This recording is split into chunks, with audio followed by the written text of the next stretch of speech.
یا ہم ظہور سے غافل ہیں؟ دیکھیے ہمارے یہاں انسانوں میں دو طرح کے طبقے ہیں.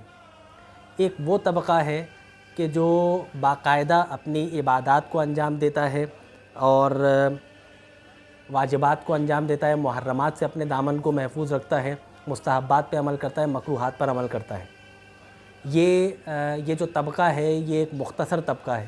جیسے کہ سورہ والعصر میں ہم پڑھتے ہیں بسم اللہ الرحمن الرحیم, والعصر ان الانسان لفی خسر الا الذین آمنوا وعملوا الصالحات وتواصوا بالحق وتواصوا بالصبر. یعنی کہ خدا عصر کی قسم کھا کے کہہ رہا ہے کہ ان الانسان لفی خسر, پوری کی پوری انسانیت خسارے میں ہے. یعنی کہ 100 کے 100%, 100% انسان خسارے میں ہے. الا الذین آمنوا, ہاں کچھ لوگ ایسے ہیں کہ جو ایمان لائے, وعملوا الصالحات, اور انہوں نے نیک کام انجام دیے, وتواصوا بالحق وتواصوا بالصبر, اور حق اور صبر کی تلقین کرتے رہے. یہ لوگ خدا کے عتاب سے محفوظ ہیں, خدا کے عذاب سے محفوظ ہیں. تو اگر ہم غور کریں, اور یہ خسارے سے محفوظ ہیں, اگر ہم غور کریں تو خدا کی اطاعت کرنے والے ہمیں کم ملیں گے تعداد میں, اور یہ ایک تلخ حقیقت ہے جسے ہمیں قبول کرنا چاہیے. جی ہاں, اگر ہم دیکھیں تو ہم اس عنوان سے تو غافل ہیں. اگر زمانے کے امام آ جائیں تو ہم انہیں کیا پیش کریں گے؟ ہم ان کے ظہور کی تیاری کس حد تک کر رہے ہیں, یہ ہمیں اپنے آپ سے سوال کرنا چاہیے. جی نہیں, ہم ان کے ظہور کی تیاری نہیں کر پا رہے ہیں. اگر ہم دعائے عہد پڑھ لیتے ہیں, ٹھیک ہے, اگر ہم دعائے سلامتی امام زمانہ پڑھ لیتے ہیں, اگر ہم دعائے فرج پڑھ لیتے ہیں, تو پڑھنا دعا کا اور چیز ہے, اور اس دعا کو مانگنا اور طلب کرنا اور چیز ہے. ہم تو یہ کہتے ہیں کہ مولا آ جائیے, آپ سارے کے سارے حالات ٹھیک کر دیں گے. نہیں, مولا تو حالات تب ٹھیک کریں گے کہ جب ہم خود ٹھیک ہو جائیں گے. جب ہم خود ٹھیک ہو جائیں گے تو پھر حالات خود بخود بہتر ہونا شروع ہو جائیں گے. جب حالات بہتری کی طرف آئیں گے امام ظہور کر لیں گے. اس کا مطلب یہ نہیں ہے کہ ہم سڑکوں پہ جا کے فساد اور ظلم و جور پھیلانا شروع کر دیں کہ زمانے کے امام کے ظہور کے لیے ہم کوششیں کر رہے ہیں. نہیں, آپ کی جو فیلڈ ہے آپ اس میں ایکسل کریں, آپ اس میں حلال کو انجام دیں, حرام سے اپنے دامن کو محفوظ رکھیں, آپ زمانے کے امام کے اچھے سپاہی کہلائیں گے. ضروری نہیں ہے کہ سپاہی بننے کے لیے آپ کے جسم میں طاقت ہو اور آپ سے امام جو ہے وہ یہی کام لیں گے کہ آپ جنگ لڑیں. جی نہیں, اگر آپ بولتے ہیں تو آپ کی زبان سے امام استفادہ کریں گے. اگر آپ لکھتے ہیں, قلم کار ہیں, تو امام اس سے استفادہ کریں گے. اگر آپ بہترین ٹیچر ہیں یا مدرس ہیں تو امام آپ سے اس طرح سے استفادہ کریں گے. تو ناظرین کرام, اس جملے کو اپنے ذہنوں میں محفوظ رکھیں کہ آج کے زمانے میں اگر ہم تیار ہوتے زمانے کے امام کے ظہور کے لیے تو یقیناً زمانے کے امام ظہور کر لیتے. لیکن 1400 سال سے ہمیں ایسے افراد نہیں مل رہے, زمانے کے امام کو ایسے افراد نہیں مل رہے کہ امام ظہور کریں. اس کا مطلب یہ ہوا کہ امام زمانہ کے ظہور سے کسی حد تک غافل ہیں, اور ہمیں اس غفلت کو دور کرنا ہے واجبات پر عمل کر کے اور محرمات سے اپنے دامن کو محفوظ کر کے. بہت شکریہ. بہت شکریہ. آئیے ناظرین اپنے اگلے مہمان کی طرف چلتے ہیں اور ان سے سوال کرتے ہیں. السلام علیکم. میرا آپ سے سوال ہے کہ دنیا نے کروٹ کی ظہور قریب تر ہے, کیا ہم تیار ہیں یا ہم قافل ہیں؟ اس پہ روشنی ڈالیے. آپ کا یہ سوال کہ ہم لوگ تیار ہیں یا غافل ہیں, تو آئی ایم سوری, مجھے نہیں لگتا کہ ہم لوگ تیار ہیں امام کی آمد کے لیے, امام کے ظہور کے لیے. کیونکہ دیکھیے, جب ہمارے گھر میں کوئی مہمان آ رہا ہوتا ہے تو ہم پہلے سے تیاری کرتے ہیں کہ آج 5 لوگ افطار کریں گے یا 10 لوگ افطار کریں گے, تو ہم ایک دن پہلے سے گھر کی صفائیاں کرتے ہیں, کھانا بناتے ہیں, اور جو بھی کرنا ہوتا ہے ہم پہلے سے تیاری شروع کر دیتے ہیں نا.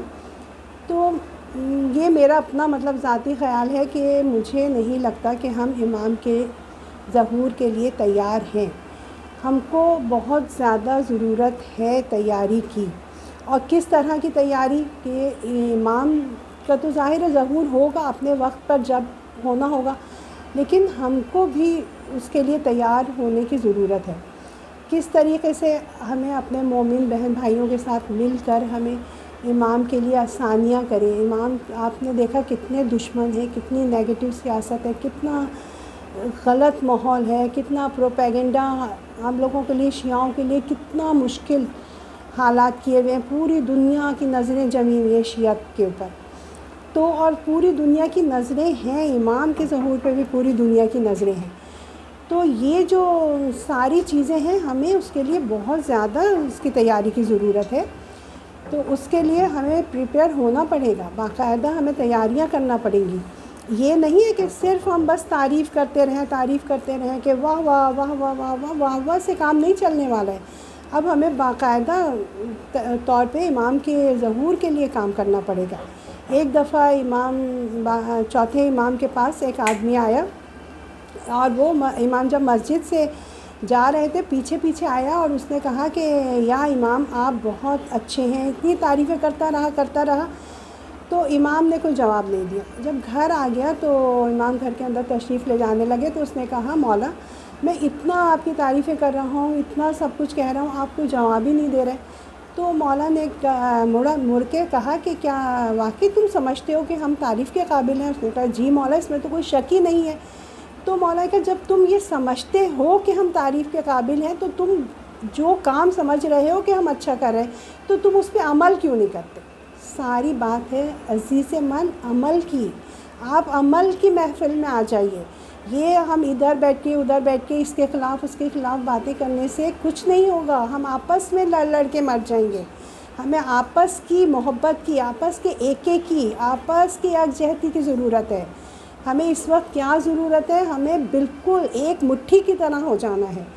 بالکل ہمیں ایک دوسرے کے احترام، ایک دوسرے کی محبت، ہمیں یہ نہیں سوچنا ہے کہ وہ یہ کہہ رہا ہے، وہ مولوی یہ کہہ رہا ہے، بھائی کوئی کچھ کہہ رہا ہے، آپ یہ سوچئے کہ ہم امام کے ساتھی ہیں، امام کا ساتھ دینا ہے ہمیں۔ ہم سب کو اس وقت کی ضرورت ہے، ایک ہو کے رہنا ہے۔ والسلام علیکم ورحمۃ اللہ وبرکاتہ۔ بہت شکریہ، ہم آپ کے شکر گزار ہیں۔ آئیے ناظرین بریک لیتے ہیں، انتظار فرمائیے۔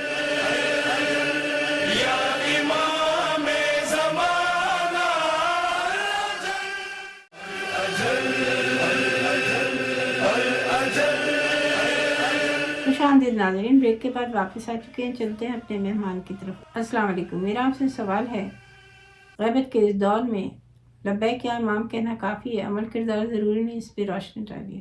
بسم اللہ الرحمن الرحیم۔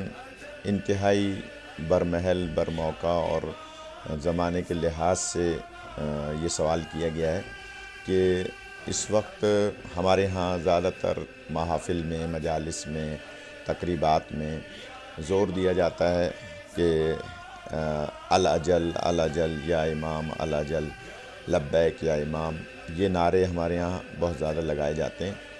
نعرے لگانا بری بات نہیں ہے، نعرے لگانے چاہیے، اس لیے کہ اس سے قوم میں جذبہ پیدا ہوتا ہے۔ لوگ آپ سب جانتے ہیں کہ آج سے کوئی 30، 35، 40 سال پہلے، 50 سال پہلے لوگوں میں ان نعروں کی بھی اویئرنیس نہیں تھی، ان نعروں کی طرف بھی متوجہ نہیں تھے۔ صرف ہمارے یہاں 3 نعرے تھے، نعرہ تکبیر، نعرہ رسالت، نعرہ حیدری۔ لیکن اب جب سے لوگوں میں اویئرنیس پیدا ہوئی ہے، علماء سے لوگ مربوط ہوئے ہیں، مراجع اعظام سے لوگوں کے جو ہیں وہ روابط ہوئے ہیں، تقلید جو ہے سمجھ میں آنے لگی ہے، اسی طرح سے یہ نعرہ جو ہے لبیک یا امام بہت زیادہ لگایا جاتا ہے۔ لیکن اس نعرے کو صرف نعرے کی حد تک رکھنا مناسب نہیں ہے، اور مناسب ہی نہیں بلکہ انتہائی کہہ لیجئے کہ صرف اپنے آپ کو ایک اس انداز سے پیش کرنا ہے کہ جناب ہم امام کو مانتے ہیں۔ تو امام کو تو ہم 1400 سال سے مانتے ہیں، امام کو تو ہمارے بزرگ، اگر آپ کو یاد ہو تو ہمارے بچے جب چھوٹے ہوتے ہیں تو ہماری مائیں پہلا سبق یہی دیتی ہیں کہ اللہ ایک، پنجتن 5، امام 12، معصوم 14۔ اس سے ہمیں بچپن سے ہی پتہ ہے کہ ہم اللہ ایک ہے، ایک سمجھانے کے لیے، ورنہ وہ یکتا ہے، وحدہ لا شریک ہے، لم یلد ہے ولم یولد ہے، اور پنجتن 5 ہیں، امام 12 ہیں، معصوم 14 ہیں۔ تو 12 امام میں بھی 12ویں امام ہمارے وہ ہیں جنہیں ہم آج لبیک کہہ رہے ہیں، اور 14ویں معصوم میں بھی 14ویں وہ ہیں جنہیں آج ہم لبیک کہہ رہے ہیں۔ تو گزارش یہ ہے کہ صرف لبیک یا امام کہنا کافی نہیں ہے، بلکہ اپنے کردار و عمل سے، اپنے پرہیزگاری سے، اپنے امام سے اس انداز سے لو لگانا کہ واقعی امام مجھے دیکھ رہے ہیں۔ اگر ہم یہ تصور کر لیں اور اس پہ یقین کر لیں کہ امام مجھے دیکھ رہے ہیں، تو پھر یقیناً ہم کوئی بھی ایسا کام نہیں کریں گے کہ جو خلاف شریعت ہو، یا خلاف عقل ہو، یا خلاف امام ہو، یعنی امام کی تعلیمات کے خلاف ہو۔ تو اگر یہ ہمارے سامنے کہ بھئی امام ہمیں دیکھ رہے ہیں، اللہ ہمیں دیکھ رہا ہے، اسی لیے معصوم فرماتے ہیں کہ جھوٹ کو گناہ کبیرہ میں رکھا گیا ہے۔ کیوں؟ اس لیے کہ جب بندہ جھوٹ بول رہا ہوتا ہے تو اس کا مطلب یہ ہے کہ اس کو یقین نہیں ہے کہ اللہ دیکھ رہا ہے، اسے یقین نہیں ہے کہ ہمارے زمانے کے امام ہمیں دیکھ رہے ہیں، اور جب یقین نہیں ہے تبھی وہ جھوٹ بول رہا ہے کہ جناب میں غلط بیانی کر رہا ہے۔ تو گزارش یہ ہے کہ یہ صرف نعرہ کافی نہیں ہے، بہت ساری روایات ہیں، بہت سارے واقعات ہیں، جیسے کہ تاریخ میں ملتا ہے کہ کسی نے خواب میں امام سے کہا کہ مولا ہم تو بہت ہیں آپ کے جان نثار کرنے والے۔ آپ نے فرمایا اچھا اگر تم ہو تو جمع ہو جاؤ، میں تمہیں اپنا دیدار کراؤں گا۔ گلی میں سارے جمع ہو گئے۔ اگر میں یہ کہوں کہ ہمارے پاکستان میں بہت سے علاقے ہیں، جیسے رضویہ سوسائٹی ہے، انچولی سوسائٹی ہے، سادات کی، جعفر طیار ہے، مثال کے طور پہ اس دنیا میں بہت سارے ایسے علاقے ہیں جنہیں میں جانتا ہوں کہ جہاں زیادہ ایک مدینہ سیدہ کے نام سے گجرات میں ہے، وہاں سارے سادات زیادہ تر ہیں۔ اسی طرح سے بہت سارے علاقے ہیں جہاں پر سادات اور مومنین رہتے ہیں۔ تو امام نے فرمایا کہ تم جمع کر لو سب کو، میں دیدار کراؤں گا۔ گلی میں سارے جمع ہو گئے۔ امام نے اس سے پوچھا کہ بتاؤ تم کام کیا کرتے ہو؟ اس نے کہا میں گوشت کا کام کرتا ہوں، قصاب ہوں۔ آپ نے فرمایا اندر والے راستے سے، زینے سے ایک بکرا یا کوئی ایک حلال جانور اوپر لے آؤ، اور باہر جو گلی میں مجھ پر لبیک یا امام، لبیک یا امام کہنے والے ہیں، لبیک یا امام کا نعرہ لگانے والے ہیں، الاجل الاجل کا نعرہ لگانے والے ہیں، ان میں سے کسی ایک کو لے آؤ۔ اور جب اوپر وہ بندہ بھی آ گیا، وہ کیسا صاحب معرفت ہوگا جسے امام نے اپنے دیدار کرایا، اور یہ قصاب بھی آ گیا، دونوں اس کو حکم دیا کہ یہ جو جانور ہے، بکرا ہے یا دمبا ہے، اس کو جو ہے وہ تم چھت پہ ذبح کرو۔ انہوں نے اس کو ذبح کیا، اس کا خون پرنالے کے ذریعے سے زمین پر آیا گلی میں، جہاں مولا کے الاجل کہنے والے، لبیک یا امام کہنے والے بہت سارے لوگ کھڑے تھے۔ جب دیکھا کہ خون گر رہا ہے اور ادھر سے ایک بندہ گیا ہے، تو وہ یہ سمجھے کہ امام اپنے ہی چاہنے والے کو گویا قتل کر رہے ہیں۔ جیسے کہ روایات ہیں کہ مولا ان لوگوں کی گردنیں اڑائیں گے جنہوں نے حق غصب کیے ہوں گے، لہٰذا وہ کسی بھی قسم کا حق ہو۔ تھوڑی دیر میں مولا نے فرمایا ایک بندہ اور باہر سے بلا لاؤ اور اندر سے ایک جانور اور لے آؤ۔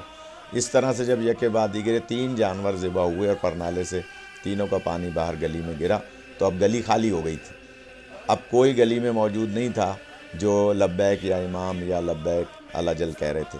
امام نے اس وقت فرمایا کہ دیکھو یہ صرف خون دیکھ کر اور دوڑ گئے، انہیں نہیں پتہ کہ میں کون ہوں اور میرا منصب کیا ہے۔ یہ صرف نعرہ لگانے والے ہیں، جان دینے والے نہیں ہیں۔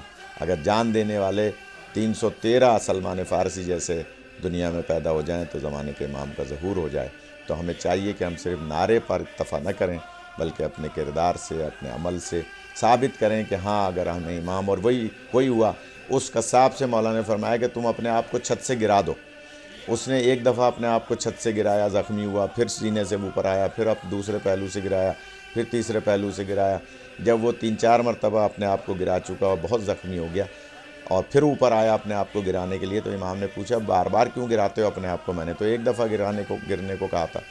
تو اس نے کہا مولا آپ نے گرنے کو تو کہا تھا لیکن پہلو نہیں بتایا تھا کہ کس پہلو سے گروں۔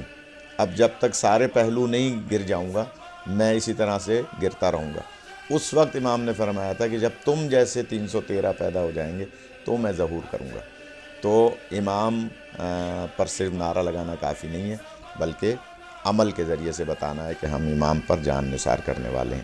ناظرین، ہمارے پروگرام کا وقت ختم ہونے والا ہے۔ چھٹے امام جعفر صادق علیہ السلام نے فرمایا کہ حسد ایمان کو کھا جاتا ہے اور نیست و نابود کر دیتا ہے۔ ناظرین، کتنا خطرناک ہے یہ حسد، جس نے شیطان کو جنت سے نکلوایا، حضرت آدم علیہ السلام سے حسد کیا، لعنت اللہ بنا۔ آدم کے بیٹے نے اپنے بھائی سے حسد کیا، لعنت اللہ بنا۔ جس کے دل میں بھی حسد ہے، خدا را اس بیماری کو نکال پھینکیں۔ ہمارا امام، ہمارا خدا، ہمارے نبی کریم صلی اللہ علیہ وسلم ہمارے سے راضی نہیں۔ یہ وہ بھیانک بیماری، خطرناک بیماری ہے جو ہمیں، ہمارے ایمان کو تباہ و برباد کر دیتی ہے۔ ہمیں کسی سے حسد نہیں کرنا۔ حسد ضروری نہیں ہے کہ دولت سے حسد کیا ہے۔ حسد تو کسی چیز سے بھی حسد کر لیتا ہے، کسی کی خوبی سے حسد کر لیتا ہے، خوبیوں سے حسد کرتا ہے انسان، اور یہ سب شیطان کرواتا ہے۔ خدا را شیطان کو پہچانیے، حسد نہیں کیجیے۔ اس کی کردار کو، اس کی وجوہات دیکھیں دنیا میں اتنی جو ہے بلندی کیوں پا رہا ہے، اس کو اپنائیے تاکہ آپ سے اللہ اور مولا راضی ہوں۔ وہ آپ پر انعامات کی بھرمار کریں گے اگر آپ کسی سے حسد نہیں کریں گے، اللہ اگر آپ اپنی راہ میں اپنے خوش اور اس کا شکر ادا کریں گے۔ اللہ تعالیٰ سب کا ہے، اللہ ہر رنگ و نسل دیکھے بغیر اس نے پیدا کیا اپنے مخلوق کو، وہ ہر اپنی اس مخلوق سے بے پناہ پیار کرتا ہے، وہ چاہتا ہے کہ وہ دوزخ کا ایندھن نہ بنے۔ اس کی ہدایت کے لیے اس نے اتنا بڑا اہتمام کیا، اتنے انبیاء بھیجے، اتنے، مگر ہائے افسوس کہ انسان بد نصیب ہے، شیطان کے کنٹرول میں چلا جاتا ہے، دنیا کی خواہشات اس کی آنکھوں کو چکا چوند کر دیتی ہیں، بھول جاتا ہے کہ مرنا بھی ہے۔ تو آئیے ناظرین، جاگیں، اپنے وقت کے امام کو راضی کریں، ان بیماریوں سے نجات حاصل کریں، امام کے راستے سے گناہوں کے کانٹوں کو اٹھائیں اور اس کی جگہ نیکی کے پھول رکھتے جائیں، یقیناً ہمارے امام ہم سے راضی ہو جائیں گے۔ فیڈ بیک دیجیے گا۔ خدا حافظ۔